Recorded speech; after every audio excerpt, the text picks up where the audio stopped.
저와 한 절씩 번갈아 교독하시고 마지막 8절은 함께 한 목소리로 합독하시겠습니다. 그날 예수께서 집에서 나가사 바닷가에 앉으심에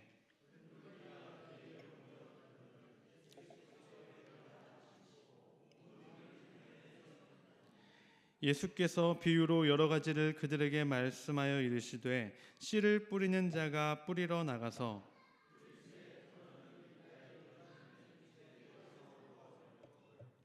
더러는 흙이 얕은 돌밭에 떨어짐에 흙이 깊지 아니하므로 곧 싹이 나오나 더러는 가시떨기 위에 떨어짐에 가시가 자라서 기운을 막았고 좋은 땅에 떨어짐에 어떤 것은 100배, 어떤 것은 60배, 어떤 것은 30배의 결실을 하였느니라. 아멘. 오늘 날씨가 참 추운데 이 자리를 지키시는 데까지는 많은 또 고민과 결단이 혹시 있지 않으셨을까라는 생각이 듭니다. 우리 좌우에 계신 성도 여러분들께 우리 서로 이렇게 인사하겠습니다. 오늘 은혜는 2배입니다. 추운 날씨에도 예배의 자리를 지키시는 우리 성도님들에게 갑절의 은혜가 함께하는 예배의 자리가 되기를 원합니다. 오늘은 은혜 받고 싶다면 이라는 제목으로 말씀을 함께 나누도록 하겠습니다. 세상에서 가장 쉬운 영어책, 영어 실력 급상승 표현 베스트, 하룻밤에 보는 문법책, 네이티브는 쉬운 영어로 말한다. 이게 다 뭐냐면 저희 집에 있는 영어 책들 가운데 몇 권의 이름을 제가 좀 불러드렸습니다. 저희 집만 해도 영어 책이 참 많이 있습니다. 제 아내가 영어 선생님인 이유도, 지금은 쉬고 있지만 영어 선생님인 이유도 있지만 제가 직접 구매한 영어 책도 참 많이 있더라고요. 아마 대부분 가정 책꽂이에 많은 책들 가운데는 영어 공부 책이 많이들 꽂혀 있지 않나 생각을 합니다. 아내 책은 이렇게 줄도 많이 쳐져 있고 색연필로 이렇게 막 칠도 많이 되어 있는데 이상하게 제가 산 책들은 여전히 새 책인 게 참 많이 있더라고요. 혹시 뒤늦게라도 영어 공부를 원하시는 분들은 저에게 말씀하시면 제가 저렴하게 드리도록 하겠습니다. 이렇게 제 사인을 넣은 사진을 뒤에 하나씩 껴서 한 5만 원 정도에 이렇게 드리도록 하겠습니다. 나중에 한 10년 뒤면은 한 100만 원쯤 할지도 모릅니다. 영어라는 한 언어를 배우는 건데 그와 관련된 책의 가지수는 상상을 초월합니다. 한두 권, 수백 권, 수천 권, 수만 권도 아마 넘을 겁니다. 똑같은 영어 하나인데 그 영어를 배우기 위한 책이 되게 다양하다는 거죠. 아마 저희가 지금 예배를 드리는 이 순간에도 수많은 영어 책들이 만들어지고 탈고의 과정을 아마 거치고 있을 겁니다. 아니, 다양한 걸 배우는 게 아니잖아요. 영어 하나잖아요. 그런데 왜 이렇게 책들은 수없이도 많이 나왔고 앞으로도 계속 쏟아져 나오느냐? 이유가 있습니다. 첫 번째는 우리 대한민국이라는 나라가 특별히 영어에 대한 의존도와 수요가 높잖아요. 그래서 계속해서 나오기도 하고요. 두 번째로는 기존의 방법보다 영어를 배우되 더 쉽고 더 편하고 더 빠르게 배우기를 사람들이 원하기 때문에 지금까지 나온 것보다 더 새로운 방법의 영어 책을 원하기 때문에 새로운 책이 계속해서 나옵니다.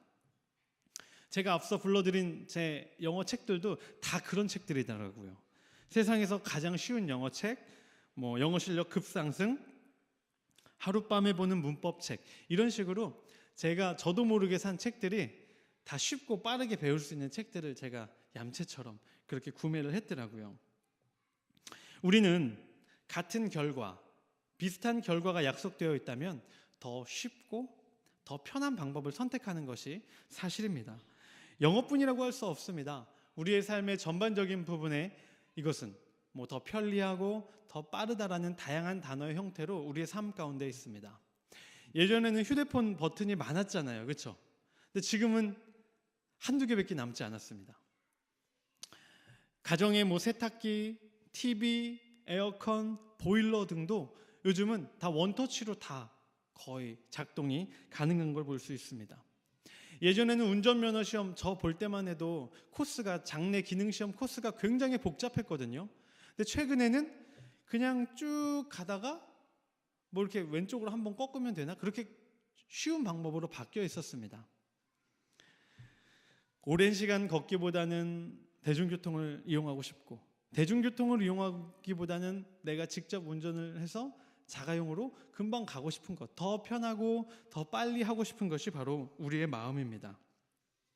그런데 이것은 우리의 신앙생활 가운데에서도 마찬가지의 모습을 보일 때가 참 많이 있는 것 같습니다. 믿음을 갖는 가장 근본적인 이유는 신앙이지만 어떤 교회에서 신앙생활을 할 것인가는 우리의 선택입니다. 그것을 선택하는 사람들을 보면 그 사람이 신앙생활할 때 무엇을 중요하게 여기는지가 보이게 되죠. 어렸을 때는 내 친구가 다니는 교회인가, 뭐 선물을 많이 주는가가 기준이었다면 시간이 지나 어른이 되면 어떻습니까? 목사님의 설교가 좋은가?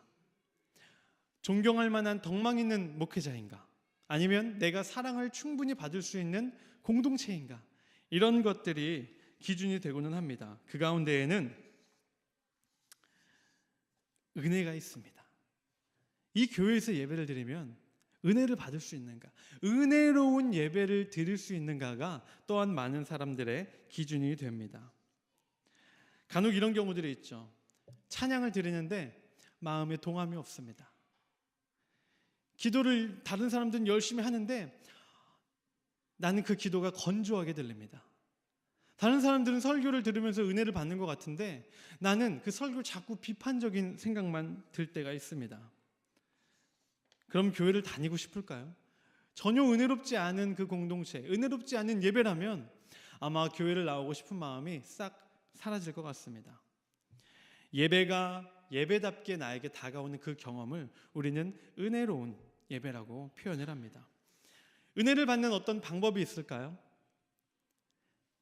똑같은 설교를 똑같은 예배에 드린다 하더라도 사람마다 반응은 다 다릅니다. 여기 있는 저의 설교를 3명이 듣는다면 첫 번째 사람은 그것도 설교냐라고 속으로 생각할 수도 있습니다. 그런데 또 두 번째 사람은 뭐 무슨 내용을 설교하든지 말든지 전혀 관심이 없을 수도 있고요. 마지막 세 번째는 혹시 이런 경우도 있을 수 있죠. 은혜로운 설교다라고 생각하는 분들이 계실 수도 있다라는 겁니다. 그럴 수도 있겠죠. 그런 분도 계실 거라고 믿고 오늘도 담대히 말씀을 전합니다. 아무리 유명한 목사의 설교라고 해도 듣는 자리에 모두가 감동되는 설교를 하는 목회자란 흔하지 않습니다. 감리교 안에서 굉장히 존경받는 목회자 중에 유기성 목사님이 계십니다. 잘 아시죠? 많은 분들이 좋아하고 따르고 그분처럼 되고 싶어서 배우려고 하지만 또 어떤 사람들은 그 설교를 듣고 설교가 너무 뻔해, 건조해 라고 이야기하는 사람도 있습니다. 옥하는 목사님을 교단을 초월해서 수많은 사람들이 존경하지만 어떤 이는 그 설교를 듣고도 마음에 동함이 없다라고 하는 사람도 있습니다. 듣는 이 모두가 은혜 받는 설교를 하는 사람이 있을까요? 제가 알기로는 한 분 계십니다. 저 뒤에 앉아 계시네요. 동일한 설교, 동일한 예배라고 해서 모두가 은혜를 받는 것은 아닙니다. 문제는 내가 얼마만큼 은혜 받을 준비가 되어 있는가? 그것이 더 중요한 문제라고 할 수 있습니다. 평소에 기도와 말씀 생활은 전혀 하지 않지만 그래도 내가 교회에서 집사고 권사고 장로니까 그래도 자리는 지켜야지 하고 가서 앉아 있는데 오늘 수목 드라마 끝나고 뭐가 하지 머릿속에 그것만 생각하고 있는 분이 계시다면 예배와 설교가 길어지면 짜증이 날 수밖에 없죠. 아니 지금 당장 예배 끝나고자마자 차 타고 불이 나게 달려야 드라마를 땡 하고 보는데 저 목사님이 오늘따라 왜 설교를 10분이나 더 길게 하는 거야. 미워. 이런 생각이 들 수 있다는 겁니다. 그런데 평소에 기도와 말씀 생활을 열심히 하시는 분들에게는 조금 길어진 설교와 예배가 오히려 더 큰 은혜가 될 수도 있다라는 겁니다. 그런데 많은 크리스찬이 어떠냐면 전자와 같은 입장에서 내가 기도와 말씀 생활을 열심히 하지 않으면서도 은혜는 크게 받고 싶은 마음을 갖고 있다라는 것입니다. 노력은 하지 않지만, 내 시간을 기도와 말씀에 쏟진 않지만 남들보다 훨씬 더 큰 은혜를 받고 싶어 한다라는 것이죠. 한마디로 정리하면 뭡니까? 쉽게 은혜를 받고 싶어 한다는 겁니다. 성경을 열심히 읽는 대신에 일주일에 한 번 목사님의 설교로 내 말씀 생활을 대신하려는 분들이 계십니다. 큐티를 매일매일 열심히 하지는 않고 그저 몇 달에 한 번, 1년에 한 번 큐티 열심히 하는 목사님이 저술한 책을 보고 은혜를 대신 받으려는 경우도 있습니다. 기도를 열심히 하려고 하기보다는 기도 열심히 하는 목사님께 찾아가서 안수기도 한번 받는 걸로 기도 생활을 대신 하려는 경우들도 있습니다. 어려운 영어를 쉽게 배우기 원하는 것처럼 은혜 받기가 어려우니까 쉽고 간단하고 편한 방법으로 은혜를 받으려 한다는 것입니다. 그런데 삶 속에서는 그저 쉽고 빠르고 편한 것이 정답이 아닌 경우가 참 많이 있는 것 같습니다. 하나의 새로운 언어를 습득한다는 것이 쉬울까요? 영어를 유창하게 구사한다는 것이 쉽게 가능할까요? 내가 시간과 노력을 들이지 않고 그저 쉽게 풀이한 책 한두 권을 금방 뚝딱 해치운다고 해서 내가 영어 실력이 급상승할 수 있는 것이 절대 아니라는 겁니다. 영어를 충분히 구사하기 위해서는 먼저는 국어의 실력이 좋아야겠죠. 국어도 제대로 다양한 표현을 하지 못하는데 다른 나라의 언어로 유창한 구사를 한다는 것은 말이 안 되는 일입니다. 수많은 단어를 외워야 하죠. 그 나라의 문화권도 알아야 합니다. 리스닝뿐 아니라 스피킹, 리딩, 라이팅 등등 다양한 것을 골고루 공부해야만 제 아내 정도의 영어 실력을 구사할 수 있는 것입니다. 영어는 쉽고 빠르고 편하게 배우는 게 중요한 게 아닙니다. 내가 얼마만큼의 시간과 노력과 정성을 들여서 열심히 하느냐가 그 실력 상승을 보여주는 것인 것처럼 신앙생활도 우리가 은혜 받는 것도 마찬가지다라고 저는 말씀드릴 수 있습니다. 혹시 누군가 쉽게 은혜 받는 방법을 알려드리겠습니다 한다면 그 말에 결코 속으시면 안 됩니다. 저는 그런 방법이 결코 존재하지 않는다고 믿습니다. 만약에 존재한다 해도 그것은 뒤 돌아서면 사라질 은혜라고 말씀드릴 수 있습니다. EBS에서 하는 프로그램 중에 세계 테마 기행이라는 프로그램이 있습니다. 좋아하는 분들이 많으신 것 같아요. 고개를 여기저기서 막 끄덕이고 계십니다. 저는 자주는 시청하지 못해도 종종 이렇게 보는데요. 대부분은 이제 여행은 너무 가고 싶은데 시간적, 금전적 이런 부족함 때문에 가지 못해서 대리만족을 하는 경우가 많습니다. 그러면서 보다가 와, 여기는 정말 가고 싶다라는 생각이 이렇게 들면은 리스트를 이제 아직은 생각까지만 해놓고 있습니다. 나중에 꼭 갈 마음을 갖고 있습니다. 그런데 하루는 대학원 동기 모임을 하고 있는데 거기에서 그 이야기가 나온 거예요. 세계 테마 기행 이야기가 나왔는데 동기 한 명이 이렇게 이야기를 했습니다. 세계 테마 기행 보면 여행 갈 필요가 없다. 거기 보면 방에 가만히 앉아서 세계 구석구석을 다 다닌다. 이러는 거예요. 그 자리에서는 아무 말 안 했지만 사실 속으로는 전혀 공감하고 있지 못했습니다. 그 친구는 여행이라는 것의 본질을 좀 잘 모르는구나 라는 생각을 했습니다. 단순히 브라운관을 통해서 보는 것으로 여행을 대신할 수 있을까요? 그럴 수 없습니다. 여행이라는 것은요, 내가 어디를 갈지 결정하는 그 순간부터 여행이 시작이 되는 겁니다. 어디를 갈까 고민하고 숙소를 어디로 정할까, 짐은 줄여서 어떻게 가져가고 가서 어디를 가볼까 알아보는 그 모든 과정이 여행에 포함이 되는 겁니다. 다른 사람들 모두가 아는 맛집을 가는 게 아니라 정말 매니아들만 잘 아는 맛집을 하나하나 인터넷과 정보력을 수집해서 하나하나 알아가고 그곳을 찾아내는 것도 여행에 포함이 된다라는 것입니다. 만약 본인이 알아볼 여력이 충분히 됨에도 불구하고 알아보지 않고 그저 그 모든 준비의 과정을 손이 많이 가는 귀찮은 일로만 본다면 그 사람은 진정한 여행가라고 볼 수가 없습니다. 그것은 마치 단어도 외우기 싫어, 그 영어 문법도 공부하기 싫어, 그냥 쉬운 영어책 한 권 뚝딱 읽고 외국인이랑 대화하고 싶어 라고 말하는 것과 똑같다고 볼 수 있습니다. 신앙생활에서도 마찬가지가 되겠죠. 말씀을 읽는다는 것, 큐티를 한다는 것, 기도를 한다는 것도 결코 쉬운 길만을 찾아서는 되는 것이 아니라는 것입니다. 긴 시간 말씀을 묵상하다 보면 분명 똑같은 본문인데 다른 사람은 얻지 못하던 귀한 인사이트를, 성령님이 내 마음을 움직여 주시는 것을 경험할 수 있습니다. 수십 번, 수백 번도 더 읽었던 말씀인데 조용히 천천히 묵상하는 가운데 완전히 새롭게 그 말씀이 나의 눈과 마음을 사로잡는 그런 경험들을 하는 때가 있습니다. 마치 TV에서 어느 프로그램에서도 소개한 적이 없는데 어느 날 우연히 보이는 골목에 들어가서 커피를 한 잔 시켜서 마셨는데 너무 맛있는 거예요. 커피만 마시는 게 아니라 그것을 내려주는 바리스타도 너무 멋있고 그가 해주는 말 한마디 한마디도 너무 좋은 거예요. 누구도 모르는 맛집을 발견할 때와 같은 그런 기쁨이 말씀을 천천히 묵상하는 가운데에도 우리에게 느껴진다는 겁니다. 다른 사람보다 더 오래 깊이 기도하다 보면 그저 평소에 습관처럼 하던 기도 때에는 느끼지 못한 마음과 감정과 메시지를 성령님께서 우리에게 전해주시기도 한다라는 것입니다. 그렇게 기도와 말씀을 늘 깊이 묵상하는 자들이 짧은 예배 가운데에서도 넘치는 은혜를 받을 수 있다라는 것입니다. 조금 길게 돌아왔지만 오늘 말씀을 잠깐 제가 설명해 드리겠습니다. 너무 잘 아는 말씀이라 길게 설명해 드릴 필요가 없겠죠. 예수님의 비유에 나오는 이 4가지 땅에 떨어진 이 씨유의 비유는 땅은 4가지로 달랐습니다. 근데 씨앗이 달랐나요? 씨앗은 똑같았습니다.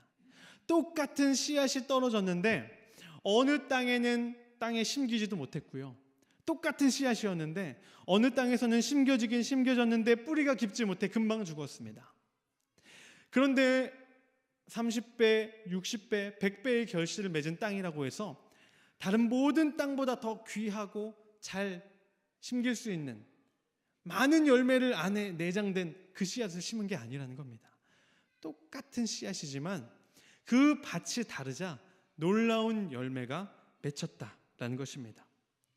근데 우리는 어떻습니까? 때로 내 마음은 길가와도 같습니다. 지금 내 마음은 은혜 받을 준비가 전혀 되지 않았습니다. 그런데도 내 마음 가운데 그 말씀 씨앗이 30배, 60배, 100배의 결과를 얻기를 원한다라는 것입니다. 내 마음이 돌밭이고 내 마음 가운데 가시떨기가 같이 자라고 있는데 그 말씀이 나에게 놀라운 경험을 줄 수 있을까요? 줄 수 없습니다. 내 마음밭이 온전한 밭이 아니라면 그저 내 팔자지 뭐 그냥 어느 날 갑자기 내 말씀을 변화시키는 그런 설교 들릴 때까지 그냥 예배 드리자 할 게 아니라 내 마음밭을 뒤집어 엎어야 됩니다. 갈아야 됩니다. 읽어야 됩니다. 다시금 좋은 씨앗을 틔울 수 있도록 내 마음밭을 계속 뒤집어 엎어야죠. 세상에 어느 누가 아무런 걱정 없이 편안하게 신앙생활을 할 수 있습니까? 영화 같은 스토리 몇 편 누구나 마음속에 갖고 살아가지 않습니까? 이리 치이고 저리 치이면서 내 마음속엔 여전히 상처가 가득합니다. 다들 그런 상처를 갖고 교회에 나아오는 것입니다. 근데 그 가운데에서 나만 상처가 가득한 것처럼 나만 큰 피해를 입은 사람처럼 나는 너무 괴로워서 다른 것은 아무것도 할 수 없어. 목사님, 이런 저마저도 감동되는 설교해 주세요. 하나님, 다른 사람보다 나는 상처가 더 많지만 그래도 나를 더 어여삐 여기시니까 이런 나를 변화시켜 주세요라고 우리는 그렇게 그저 앉아 있다는 겁니다. 그러나 그런 때일수록 우리는 가만히 있어서는 안 됩니다. 더 적극적으로 열심히 마음밭을 읽어야 하죠. 말씀 생활, 기도 생활, 큐티 생활, 언제나 예수님과 함께하는 생활이 우리의 강팍해진 마음을 다시금 뒤집어 엎을 줄 믿습니다. 그러면 결국 말씀 받기에 좋은 마음밭을 갖게 되는 거죠. 다른 성도들은 은혜 받지 못하는 말씀에 나는 엄청나고 큰 은혜를 받을 수 있게 된다라는 것입니다. 배움에는 왕도가 없다. 아마 많이 들어보신 말씀일 겁니다. 왕도가 없다는 말은 무엇을 말합니까? 모두에게 동일하게 성실함과 노력이 필요하다는 것이죠. 배움뿐 아니라 신앙생활도 마찬가지입니다. 신앙생활에도 왕도는 없습니다. 그저 정도만이 있을 뿐이죠. 우리가 얼마나 많이 기도하고 얼마나 성실하게 말씀 생활을 하느냐가 곧 우리가 얼마나 큰 은혜를 받을 수 있느냐와 같다라고 보면 됩니다. 우리의 마음밭을 늘 잘 일구시기 바랍니다. 그래서 은혜라는 열매를 잔뜩 품은 그 말씀 씨앗의 싹을 잘 틔울 수 있는 우리 은재교회 성도님들이 되시기를 바랍니다. 우리 나의 마음 받으소서 함께 찬양하시고 우리 함께 한 마음으로 기도하시겠습니다.